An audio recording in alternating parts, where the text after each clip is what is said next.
Batman Urban Legends with many creators, which I'm sure you'll fill me in on. Yeah. Well, So I'll pull up the table of contents and we'll go with this first story, which is Batman Zatanna and Bound to Our Will, part 1 of 6. Oh man, I was really gonna try to make Pete say the artist's name. This is Vita Ayala is the writer. Yeah, Vita Ayala is the writer, and Nicola. Hold on, I'm gonna look this up. That's all. They're all listen ones. I need it written phonetically. Yeah, it's something. Okay, we'll talk about the story. So here we go. I'll give it a try. Yeah. Right. Nicolo Sismezja. The one that I just listened to, you're not far off. Sismezja. If in doubt, just make a noise and sound confident. That's the rule. Right. So you rarely sound confident when saying names. I will say that the art is. I do like the art here. It's very cartoony. It's kind of. It's very similar to the to Corona for Batgirls. Kind of blocky, lots of straight lines. Yeah. But it starts here with a guy running, trying to hop a fence. Can't make it over, so he hides in a dumpster. But the guy's chasing him. It seems like he stole some money. But he left a piece of his pants on the fence to try to lure them off, and comes out of the dumpster after a while, thinks that he's in the clear, and someone with this dog shows up, and we lifts him up out of the garbage can, and just takes him. And yeah, I don't know who this woman is with this. It's like a doctor. It's very Dr. Savannah-esque, with the type of tunic they're wearing and glasses with a veil. Yeah, it's an interesting design. Yeah, but we get to the Hall of Justice, and we get that Zatanna and Batman are there. And the thing where every few years, the two of them disappear off together, and then when they get back, they can't look at each other, and it's a bit awkward. And Clark's like, Clark questions Bruce on it, and it's kind of like, look, I know you guys are both adults, but just know, don't let this compromise communication between the teams. Right. And so basically it was the shovel talk, but we cut to their past where a young Bruce and young Zatanna are doing some kind of ritual, but you can tell like they have like that young love infatuation with one another. Yeah, this is one of those things. I've always been open to this kind of history between the two of them that some comics have played with, some haven't, obviously. But it's, I think it's been a thing often enough now that people are kind of accept that they're not mad about it. And so, well, of course, if Bruce is looking to, get involved with magic, of course you're going to look for Zatara. And while he's there, he might hit it off with the younger daughter. That was part of Tynan's tech run as well, right? I believe so. There was like a 2 or 3 issue thing in that. Yeah, they did.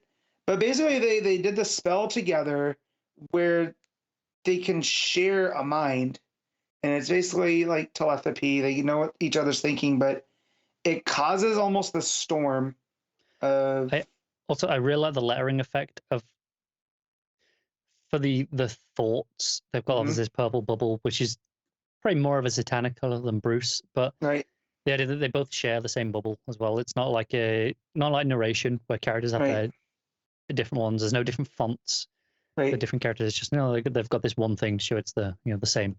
Right, and so it looks like this whatever comes out of the storm hits them, and it just shows through the eras of them showing back up to try to contain this. And so we get what looks like a League of Shadows Bruce with the traditional I kind of love stage musician. Yeah, I want that story. Give me that era.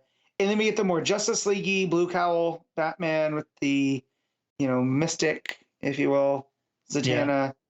And then more of the modern. She's in the top hat. Not so much fishnet. Bruce is in an oval though, which tells us it's not super recent. No. But just basically how they are bound to our will. And so they go off on this together. And they're like, I've got a plan. And you can tell that Zatanna's just over being around Bruce, just like whatever it is. So it's a very awkward plane ride to wherever they're going, and they keep stepping on each other's words, and she gets mad that of course he goes first, and says that they have some work to do, and that we can't just keep doing this. And they show up, and it looks like a wasteland. But Yeah. this serene forest they went to is younger, we'll say older teens. Yeah, what was once a nice forest, just yellow skies and nothing left of, but like charred stumps. Yeah, and they talk about how they think the way to fix this is, her new plan is they've got to sever the connection that's still there between them. Right. And that, but you can kind of feel like Bruce doesn't necessarily agree with that, because you feel like he does like that connection. It is a part of who they were. And so they go and perform the ritual again, this time in their modern attire. And it cuts back to the past. And it looks like they're sealing this riff, and they're speaking in Latin. And it looks like they're successful until they're on the ground, and this evil scientist lady shows back up. You can tell from the jacket it's the same person as the start. And it says, "You've really made this too easy. I didn't need to tell you that no use in what ifs is there now." Bruce, of course, tries to cover Zatanna, because of course it's Bruce. And it cuts to a bunch of different magic users. So you have Fate, you have Xanadu, you have Cersei, and you have Constantine, all reacting to this similar majestic. It's the same colors as that storm that they had conjured. Yeah. And it looks like the whatever this was has gotten to. Yeah, it seems to have spread. It's affecting. It's seemingly affecting all the magic users, and I don't know what exactly it is. I don't know what exactly it's doing to affect the others at the moment. Right. But it's interesting enough, and it is a pretty solid start to this story. I'm always a sucker for Zatanna anyway. Right. I like Zatanna and Bruce stories in general. I think they tend to be fun. Yep. And I think this is, again, just another, like a nice little fun, it's 6-part. This is probably about the size of a regular issue, give or take. Give or take, yeah. And it feels like this is going to be a solid, essentially a 6-part mini. Right. And it's well paced throughout too. Like a lot of time in between on that plane ride. You can tell they spend a lot of it in silence and whatnot. But yeah, no, I too love when Zatanna and Bruce team up, and it's just like anytime Batman deals with magic, because he's such, the man of science, if you will. Yeah, but again, it's one of those things where he's never denied magic. He's scared of it and wary of it because it's powerful, but it's like it definitely exists. There's no argument for Bruce. Creates a good balance between them. And so I'm really, I love a good mini set in the magic side of DCU. Yeah. We don't get enough of them these days. No. So yeah, I'm all for this. What is essentially a 6-part mini in this book? Give me more. Pretty good. Are we rating these individually, Connor? Sure, why not? Give this. I'll give it like an 8. Yeah, me too. I don't like when we line up, but I had that. For the record, I will need an overall number for the whole book when you're done. Well, yeah, of course you will. Okay, so the next story is The White Witch. It's called Stigma, by Ram V and Anand Radhakrishnan on art. Often I've seen credit as just Anand RK. Okay. And then with John Pearson on colours and Bidker on letters as well. I only mention that because this is the exact team of Blue and Green, which was the graphic novel that this team did. So no wonder you were so excited for this. Yeah, because I love that book. That was a jazz horror book that I just loved. So you're telling me that exact team is all back together doing a White Witch story? Well, and this story is very ethereal, so I don't know if that book was ethereal. Oh, yeah. This is very much that we get kind of the origin of White Witch in a way, at least the White Witch that we know of. Yeah, because obviously we've seen there's all these White Witch clones. We knew that from Kelm. This story is very, it's got a little bit Winter Soldier, a little bit of like Bloodshot, I guess, kind of vibes to it, right? A little Prestige. Yeah. There. But yeah, so we find out she was, I'm going to guess, India or Pakistan. I'm not too sure. I don't want to confuse them. Rambi's, Ram. yeah, heritage. I'm going to go with Indian, yeah. Yeah, she's part of a special forces group, and she's like super tough. And that they had selected her for a special program. But it leads us up into this that Saint puts her out on a mission. So how she talks about how every time she wakes up, she knows that there's speakers. She hears what her target is, and then she gets ready. She knows what she has to do. And so she goes to this compound and just wreck shop. I mean, it's very Winter Soldier. Finds her target, takes them out, goes back. But as she's taking out this target, it gives her a memory of her time before all this. And this is where her origin, that during a training exercise for this special, you would say special forces program, she takes out the entire, group. Yeah, there's just like a bunch of them lying on the ground, terrified of her. I find out that her name is Cadet Cena, and it's Rhea Cena. Yeah. And that basically she's so angry, and that she, it was an honor for her to join this, but, she can't be recommended because she just wiped them all out. So they discharge her, and it leaves her in this, wandering state for a bit. And she runs into this guy named Koida, but everything's kind of a haze. That you're getting that these are kind of half memories. And it makes you question. I don't know how reliable these are. These are this is what she thinks is her past. The question is this the past that they don't want her to remember that she's remembering anyway, or is this a past that they do want her to remember and it's not actually the truth? It's very Weapon X Wolverine kind of deals, where if these are implanted memories or not. So he says that he's X whatever RAW is. I'm sure that's the unit she was trying to join. And that this is a one-time offer. Do you want in? And then it gets back to her, talking to Simon Saint. There's some really interesting things again playing with the memory. She's like, she doesn't remember if she actually went with him and got in. Right. Like we assume yes, because we assume that's how that leads to this. But maybe it doesn't. Maybe she didn't. Maybe that's right. Well, and he says too, he collects dangerous things. So he's been on to her. So it was only a matter of time before he's going to approach her, right? And it gets to Simon Saint, and she's debriefing. She sees him, but she calls him the man without eyes. But she knows his voice and knows that his orders above all.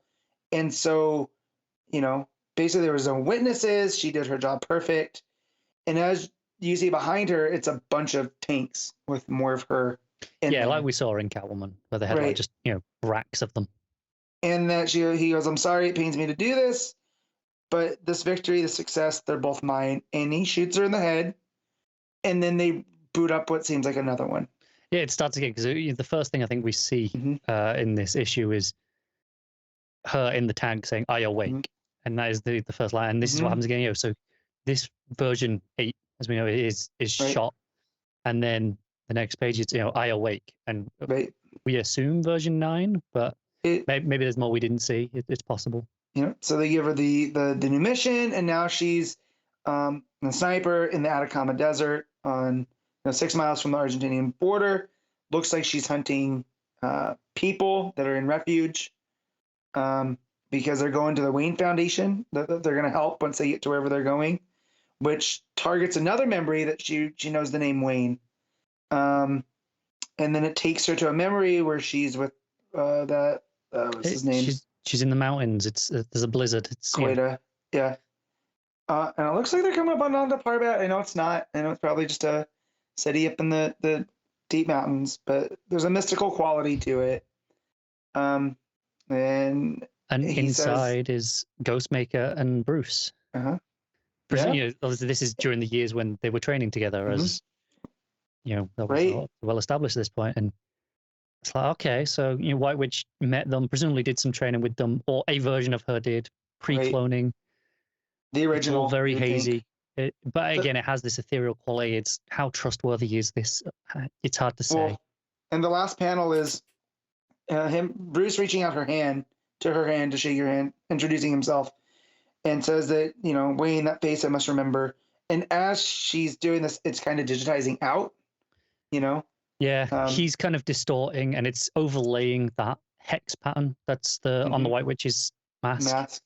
Yep. It's really unique, like this kind of effect. Yeah, no, I was a big fan. I thought that just the mystery of her origin is kind of intriguing. I didn't know I needed it, but No. I'm kind of into it. I really like her being used for this program. Just the user, and instead of just wiping her memories, it's just straight up. No, we'll just kill her and use the next clone. Right. And that we saw them using multiple clones in Catwoman, right? Right. Like they sent multiple at one time, which they'd never done before. This just makes me wonder where the story would have come out if it wasn't for this book. I don't know if it would have done, and that, right? Yeah, and then there's also the question of, is she sharing memory? Because obviously she has some sort of mental abilities, because it's psionics test as well. Right. Is she sharing memories across versions? Because when she wakes up as version potentially 9, she remembers the speakers that are talking, and she remembers Simon Saint. Is she remembering them from previous versions of, like, from doing previous missions, or is she just remembering them from the very first time?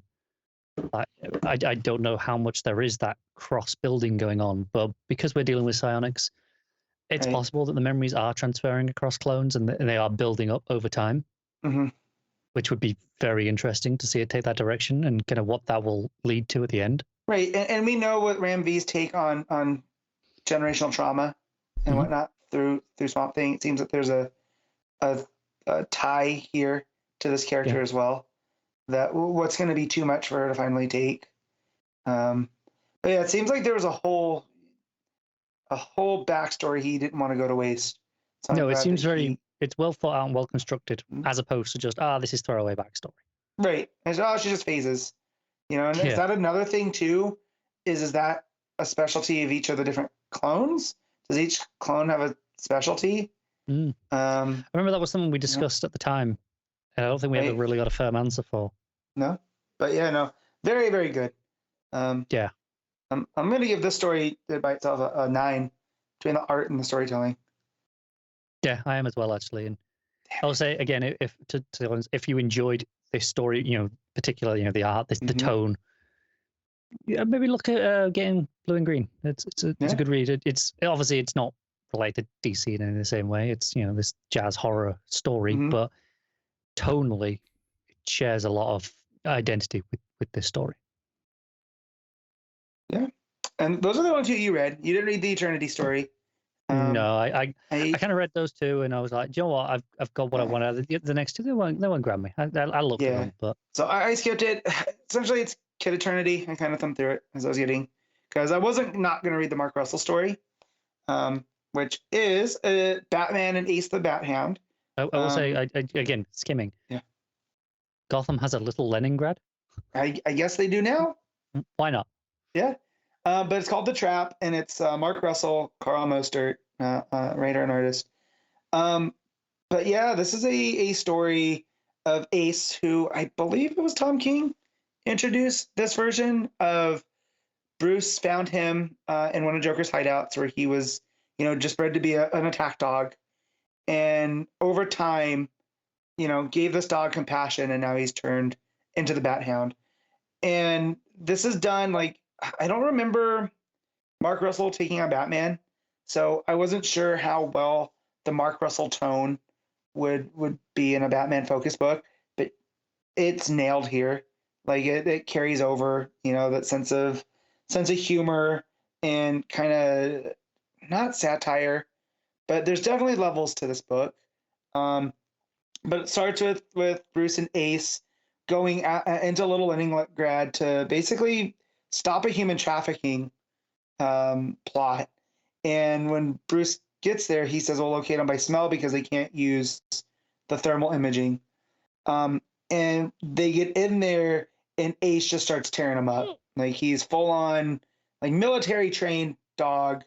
And he's just looking to be, good boy for Bruce. Because Bruce gave him the second chance. And one of the guys that gets stopped because one of them launches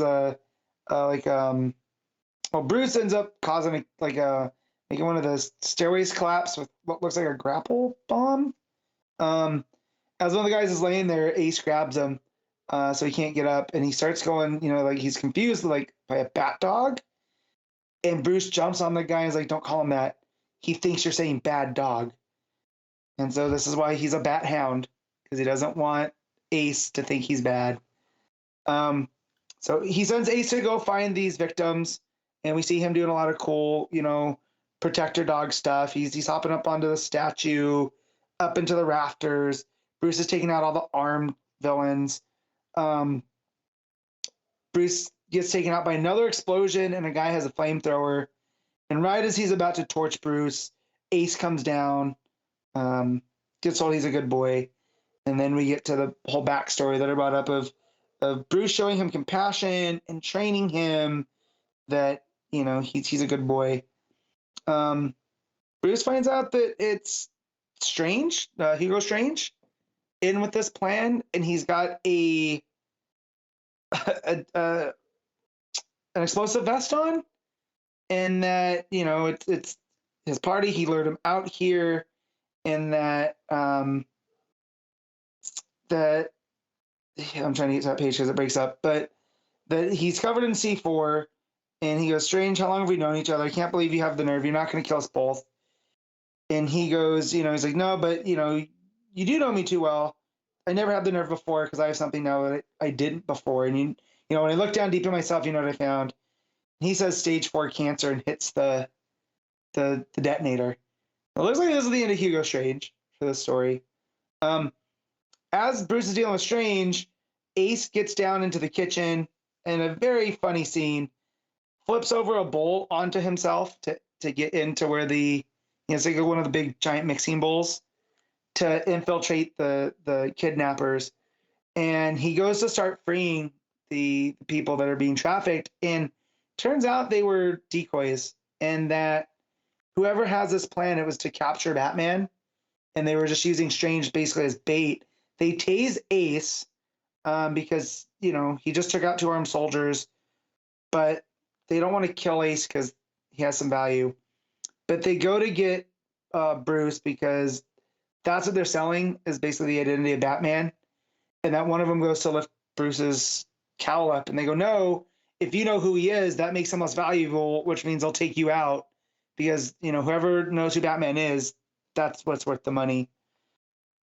So they bag up Batman, throw him in a helicopter, and then they take Ace to basically where supervillains get all their pets. So there's someone named Fernando, spelled with F-U-R, and it says extermination. There's a giant bear named Ursa who's there for retraining, and now Bat Hound who's there for retraining. And it seems like they're going to sell him back to the Joker, where of course Ace doesn't want to go back to. And it teases with the next super pets. Carl Moser does the art, and the breakdowns are really well. The faces are very. Mostert has a very Frank Quitely style, which I'm not a big fan of. When it comes to kind of the details on the faces, everything has a little bit extra detail that I don't think is quite necessary. But I mean, that comes down to taste. But all the scenes with Ace going through, everything's very kinetic. And it's like heartbreaking when you see him get tased by who he thought was saving. It's just like a misplaced of trust. But yeah, no, this is a very good story. And, when talking to Connor on who was going to read this, I figured Pete was going to. I thought he was as well. In fact, just yesterday he said he was going to be reading it. Right. So I was planning on it. I was wary. My overall point was I was wary because we all know how I feel about Mark Russell. I didn't want to have to start reading something now that I have to keep picking up. And now between Zatanna, White Witch, and now this Ace story, I'm stuck for at least the next 6 issues. Unless this comes out on a busy week, I'm just gonna have to skip. Yeah, I definitely want to read the White Witch story for sure. And so I'm kind of locked in for at least 3. Right. Probably the other 3 after that for the rest of the Zatanna story as well, I would assume, based off of this first one. But like I say, if it comes out on a busy week, this is a lot of pages to add on to that, and you can't guarantee that. No. So I'll give that last story an 8.5. So I'm going to average these out now, Pete. Go on. I just split the difference on my 2, so it's an 8.5 for me. Right. Okay, 8.5 for Connor. I had an 8 plus a 9 plus an 8.5. It's an 8.5. Yep, that will go 8.5. Thank you for doing the math, Connor. I'm not It was good at 8 math. and 9, and then an Okay. 8.5. So of course it was an 8.5. Yeah. There you go.